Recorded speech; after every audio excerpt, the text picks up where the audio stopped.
Hi, and welcome to The Classroom, an investigative series from Free Speech TV and More Perfect Union.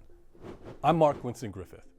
In The Classroom, reporters from More Perfect Union examine the corporate forces shaping today's economy to better understand why it's so damn hard for regular folks to catch a break.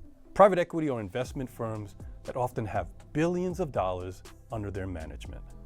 When private equity firms target an industry for investment, they're typically looking for enormous short-term profits.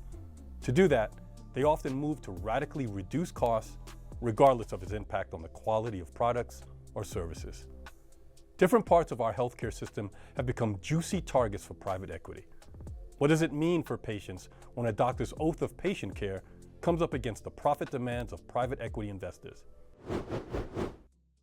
This foot-long pretzel has a dark secret behind it.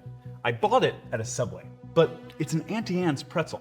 That's not the dark secret. Hold on. It's part of Subway's new campaign where they're footlonging everything. They've got the Auntie Anne's pretzels, their own cookies, and Cinnabon churros. And that's because Auntie Anne's, and Cinnabon, and Subway, and Baskin-Robbins, and Dunkin, and dozens of other iconic brands from the Cheesecake Factory to Arby's to Sonic to the Bar Method to the actual School of Rock are all owned by the same company.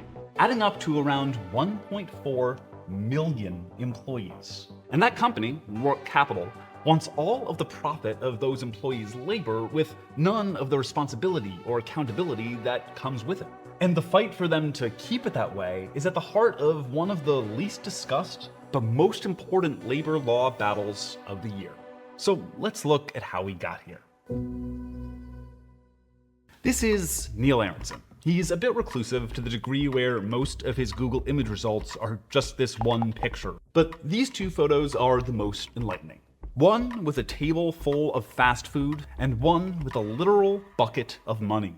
Aronson began his career as the private equity industry was first growing into the juggernaut it is today, the early age of buyouts and pilferage capitalism. Check out our video here for more on the basics of private equity. In 2001, Aronson and his uncle founded US Franchise Systems, a holding company for franchisable hotel chains. Franchise is going to be a key word throughout this. A lot of you might already know this, so I'll make it quick. Franchising is a business model where the main brand company, let's say Subway, doesn't own all of its locations. Instead, they sell a license and all the parts one would need to run a Subway, the name, the recipes, the decor, to an individual or much smaller business who then owns and often operates that one location. Many franchise owners own multiple locations. That smaller owner pays the bigger corporation licensing fees and often has to use the bigger corporation's vendors. Like Subway owns the technology for their point of sale systems, which the smaller owners must use. We'll go a bit more into that relationship in a bit because it's complicated, and it's changing right now. Aronson's franchise hotel business grew rapidly, and in 2001, he sold it for $100 million. Aronson used that money and his knowledge of how much he could make off franchises to start a new company, Roark Capital Group, a private equity firm. We literally had nothing when we started. The only thing we had was a dream, and we had something called Roark's Core Values. Yeah, and $100 million. But about those values, let's look at the name, Roark. The firm is named after Howard Roark, the main character in Ayn Rand's The Fountainhead. Maybe you know Ayn Rand as the famous author whose philosophy of self-reliance and individualism has influenced politicians for years. So true. But what does Howard Roark specifically represent? Aronson, in a rare interview, and Roark's official website attribute the name to the Fountainhead character's conviction and integrity, and not any political philosophy.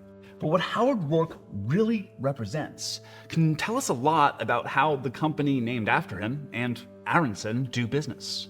Roark is Rand's main example of egoism, written in the book as egotism.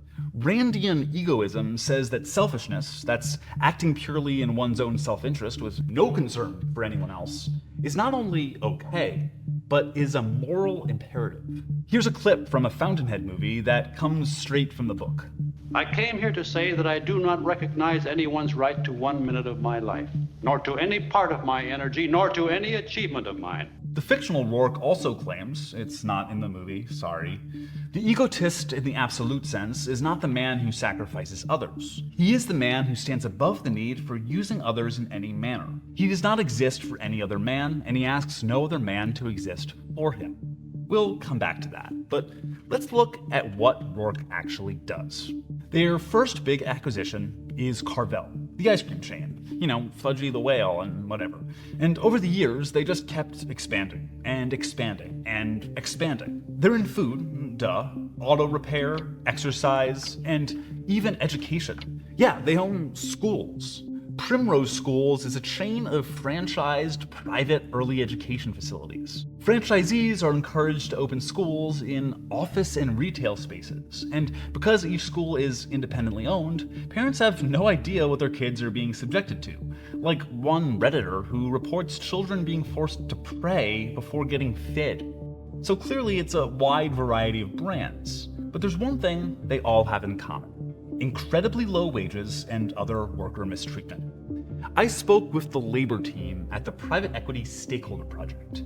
Usually you see a little bit more diversification within a private equity portfolio, but Roark really does kind of specifically focus on low wage work because that's how they can extract the most value. There's this kind of constant stream of capital, constant stream of workers. And so it also makes it really difficult for workers to unionize. Roark doesn't have any union presence at any of its companies. It's worse than most private equity firms. Roark really is the champion of exploitation here. Wage theft is a huge issue at Roark. We found that Roark actually had the highest rate of wage and hour violations out of its peer group, so higher than Blackstone, higher than Apollo, higher than Carlyle, etc.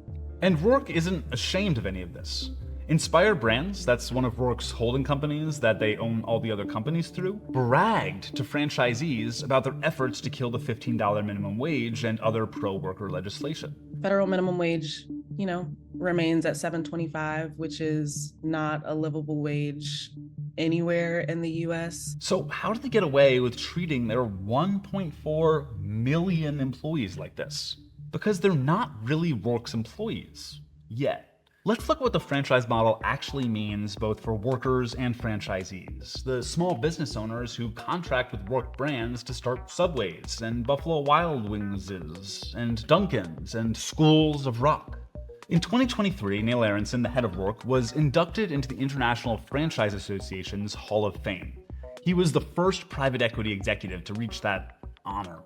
The IFA is the main trade group for giant franchise corporations. And as is usual with corporate trade groups, you can learn a lot about what they want from their own website.